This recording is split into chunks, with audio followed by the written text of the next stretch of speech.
jadi kita sudah melaksanakan kegiatan pembelajaran ini. Saya mencatat beberapa hal hasil observasi saya terkait apa yang Ibu lakukan atau yang Ibu laksanakan di kelas. Kali ini saya ingin mengajukan beberapa pertanyaan pasca observasi. Di antaranya yang pertama, bagaimana perasaan Ibu dengan observasi yang sudah berlangsung? Bisa diceritakan? Perasaan saya alhamdulillah ya sangat senang, kemudian pembelajaran bisa berjalan dengan lancar seperti itu.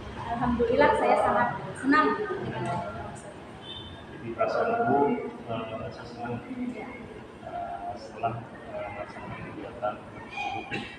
Kemudian yang kedua, bisa diceritakan kembali area perkembangan apa yang dilakukan Ibu di dalam kelas atau langkah apa saja, tahapan apa saja dalam pembelajaran yang sudah Ibu lakukan di dalam kelas. Untuk area pengembangannya yaitu ada dua ya Pak ya, pengetahuan kemudian ada keterampilannya. Untuk pengetahuannya peserta didik mampu menganalisis kegiatan ekonomi dengan berbagai pekerjaan yang ada di lingkungan sekitar. Kemudian untuk keterampilannya peserta didik menyajikan informasi dengan menyusun kegiatan ekonomi berdasarkan gambar yang sudah disediakan. Kemudian untuk tahapannya, persiapan yang kemarin saya laksanakan itu membuat RPP, kemudian menyiapkan media pembelajarannya. Nah, untuk tahapan pembelajarannya tadi peserta didik diberikan permasalahan dulu ya Pak ya, berupa tadi tayangan video, kemudian menganalisis atau menonton tayangan video, kemudian setelah selesai peserta didik dikelompokkan sesuai dengan kelompok kegiatan profil belajar siswa ya Pak.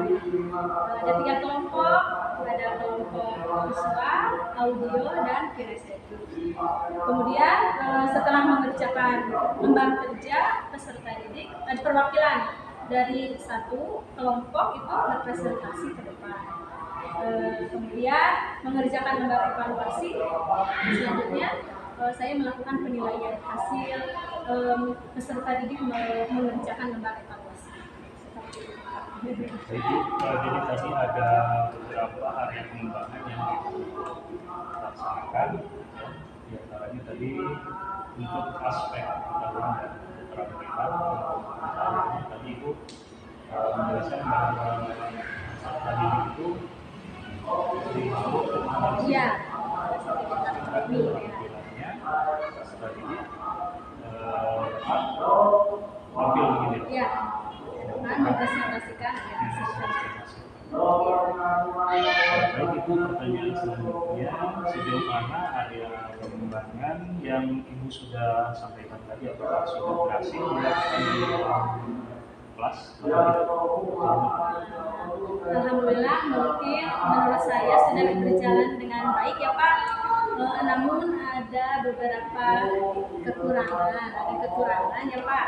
Yang itu kekurangannya jadi peserta didik itu masih mengandalkan temannya, tidak aktif dalam melaksanakan kerja kelompok. Ada yang diam, ada yang mengandalkan temannya, hanya satu orang yang mengerjakan, seperti itu Pak. Jadi secara garis besar area pengembangannya memang sudah baik Ibu, cuman mungkin di sini itu tadi ada beberapa hal yang harus diperbaiki, di antaranya kaitan dengan siswa ya, siswa atau murid ini supaya lebih dapat aktif lagi dalam kelompoknya. Yang masih mengandalkan teman-temannya gitu. Kemudian yang pertanyaan selanjutnya, menurut Ibu apa kekurangan atau kendala yang dihadapi di dalam kelas? Ya, kendalanya ya itu, jadi peserta didik itu tidak aktif dalam kelompoknya. Iya, kurang aktif. tidak mau terlibat. Iya, tidak mau terlibat dengan mengerjakan kelompoknya. Ya. Baik Bu, untuk rencana Ibu ke depannya kira-kira apa? Rencana ke depannya mungkin Bapak kan ini saya baru pertama kali ya menggunakan strategi berdiferensiasi. Nah, mungkin saya ke depannya ingin memahami lagi strategi tersebut. Kemudian untuk kelompoknya mungkin tadi terlalu banyak ya Pak, satu kelompok itu banyak pesertanya, jadi hanya beberapa orang saja yang aktif. Nah, untuk kedepannya mungkin satu kelompok itu 3 orang atau 4 orang misalnya. Kemudian saya belum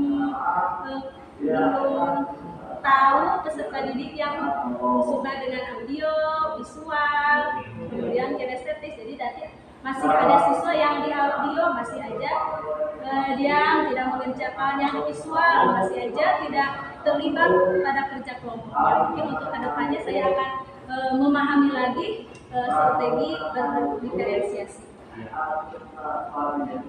Dan gini juga rencana ke depan ini memperdalam lagi pembelajaran yang menggunakan strategi berdiferensiasi, terutama dalam kegiatan mengumpulkan siswa berdasarkan profil belajar. Nah, selanjutnya kira-kira kapan Ibu akan melakukan perubahan dengan rencana yang Ibu sampaikan? Mungkin secepatnya ya Pak, saya akan memahami lagi dan akan melaksanakan di kelas saya secepatnya akan dilaksanakan. Baik Ibu, terima kasih atas jawabannya. Mungkin tadi Ibu akan melakukan perbaikan-perbaikannya ya. Perbaikan ke depan itu bisa dilakukan atau di beberapa assessment sifatnya. Kemudian saya berikan kesempatan kepada Ibu Alina sebagai PP untuk memberikan umpan balik terkait dengan jalannya pasca observasi ataupun proses observasi di dalam kelas